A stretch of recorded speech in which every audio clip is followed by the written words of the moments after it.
একটা পুরনো বাড়ির ক্ষেত্রেও বারবার করে ওয়াটারপ্রুফিং করার দরকার হয় না। এখানে আমি একটু ছোট্ট কথা অ্যাড করি, সেটা হচ্ছে যে মানে এটা আমাদের পেশাগত একটা কথা, সেটা হচ্ছে এই ওয়াটারপ্রুফিং কোথায় কোনটা লাগবে এটা তো ঠিক করার দরকার একজন স্পেশালিস্টকে দিয়ে।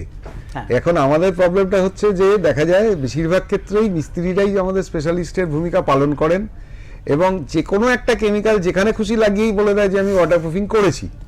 তো এইটা একটা বিরাট বড় প্রবলেম। আপনাকে যদি প্রপারলি ওয়াটারপ্রুফিং করতে হয় এবং প্রপারলি যদি একটা ওয়াটারপ্রুফিং প্ল্যান তৈরি করতে হয়, তাহলে ওয়াটারপ্রুফিং নিয়ে যারা কাজ করেন এই রকম বিশেষজ্ঞদের আপনারা পরামর্শ নিন, স্ট্রাকচারাল ইঞ্জিনিয়ারদের পরামর্শ নিন, ওয়াটারপ্রুফিং এক্সপার্টদের পরামর্শ নিন। তারা কিন্তু আপনাকে প্রপারলি গাইড করবে, কারণ আপনি পয়সাটা খরচ করছেন ওয়াটারপ্রুফিং এর নামে, হয়তো খরচও করছেন, কিন্তু যদি সেটা ঠিক জিনিসে খরচটা না হয় তাহলে মানে যেখানে 3টে ওষুধ খাওয়ার কথা আপনি যদি একটা ওষুধ খান তাহলে তো জ্বরটা সারবে না। ঠিক তেমনি ব্যাপার, ওয়াটারপ্রুফিং এর নামে অনেক কিছু ঘটে যেটা আমাদের বলতেও হয়তো ঠিক ভালো লাগছে না, কিন্তু মানে এটা আমাদের প্র্যাকটিক্যাল অভিজ্ঞতা। আমরা অনেক সময় ডাক পাই সেকেন্ড বা থার্ড বার ওয়াটারপ্রুফিং করার পরে হয়তো আমাদের ডাকছেন যে আমরা বারবার করে কেন প্রবলেমটা হচ্ছে।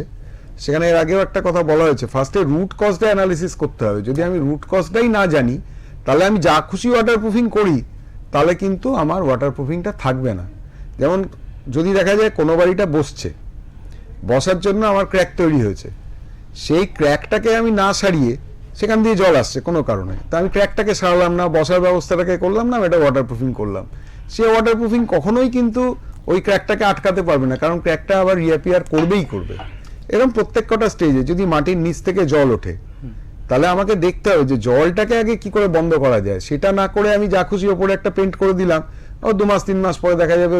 মানে ওয়াটারের একটা বড় ধর্ম হচ্ছে ও যে কোনো মানে যেখানটায় ও উইক পোরশন পাবে সেখান দিয়েই ও ঢোকার চেষ্টা করবে।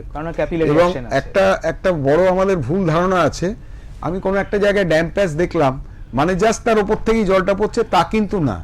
সোর্সটা হতে পারে বেশ অনেক দূরে, মানে ওখানটায় সে উইক পয়েন্ট পেয়েছে, সে ঢুকেছে, এখানে দেখা যাচ্ছে, কারণ এখানে আবার সে একটা উইক পয়েন্ট পেয়েছে যেখান দিয়ে বেরোচ্ছে। একদম।